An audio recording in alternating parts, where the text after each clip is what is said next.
लापता तुलबा case agencies दे काम दा तरीका कारवाजी हो जाए तो अच्छा होएगा। इस्लामाबाद हाई कोर्ट च लापता बलोच तुलबा दी बाजियाबी ते कमीशन दी सिफारिशात ते अमल दरामद तो मुतल्लिक केस की समात हुई। जस्टिस मोहसिन अख्तर कियानी ने पूछा कि पिछले 10 साल तो बलोच तुलबा के खिलाफ दहशतगर्दी के कितने केसेस दर्ज किए गए, कितने लोग गिरफ्तार हुए, लापता हुए या हरासा किया गया।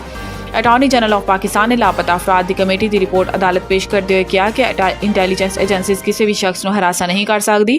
जस्टिस मोहसिन अख्तर कियानी ने कहा कि कोई भी अदालत, जज, वकील, सहाफ़ी, रुकन असम्बली एजेंसियां कानून के मुताबिक काम तो रोकन की गल नहीं करते, सिर्फ खिलाफ कानून काम करन तो रोकन की गल करते हैं। एजेंसीज के काम करने के तरीकाकार वाज़े हो जाए तो अच्छा होएगा।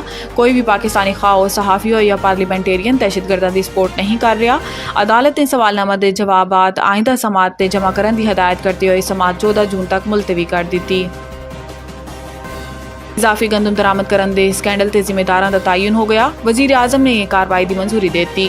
हुकूमती ज़राए के मुताबिक वज़ीर आज़म शहबाज शरीफ ने इंक्वायरी कमेटी की सिफारिशात की मंजूरी दे दी थी, जिसकी रोशनी विफाकी वजारत नैशनल फूड सिक्योरिटी के 4 अफसरान को मुअत्तल करने की मंजूरी दी गई है। ज़राए का दसना है कि साबिक विफाकी secretary national food security Mohammad Asif के खिलाफ बाज़ाब्ता कार्रवाई की मंजूरी दी गई, जबकि साबिक DG plant protection AD Abid को मुअत्तल करने की मंजूरी दी गई है।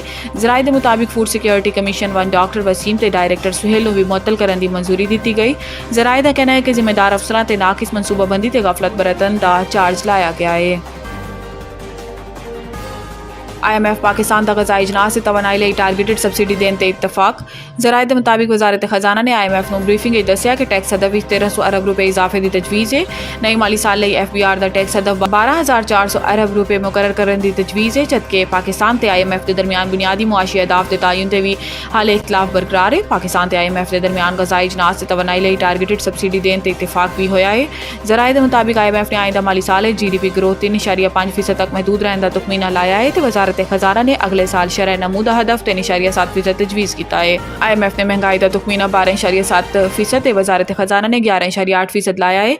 IMF ने करंट अकाउंट खसारे का तुखमीना 4.6 अरब डॉलर लाया है, जबकि पाकिस्तानी हुकाम ने करंट अकाउंट खसारे का हदफ 4.2 अरब डॉलर तजवीज़ किया है। हेलीकॉप्टर हादसे जां भग ईरानी सदर समेत दीगर हुकाम की नमाज जनाजा अज अदा की जाएगी। ईरान के सरकारी मीडिया ने हादसे का सबब हेलीकॉप्टर की तकनीकी खराबी को करार देंदे हुए दसिया है कि जंगल ते पहाड़ी इलाके हेलीकॉप्टर का मलबा ईरानी ड्रोन्स ने तलाश किया सी। मशहद ते कुम समेत मुख्तलिफ शहरों च इब्राहिम रईसी की वफात ते शहरी गमजदा ने। ईरान कौमी सानियत अज तो 5 रोज़ा योम सोग मनाया जाएगा। दूसरी जानिब नायब सदर मोहम्मद मुखबिर ने सदारती जिम्मेदारियां संभाल लीतियां ने, जबकि ईरान के एटमी मुज़ाकरातकार अली बाकरी कुनी को कायम मकाम वज़ीर खारजा मुकर्रर कर दिया गया। कायम मकाम सदर आइंदा 50 रोज़ सदारती इलेक्शन कराए जाएंगे।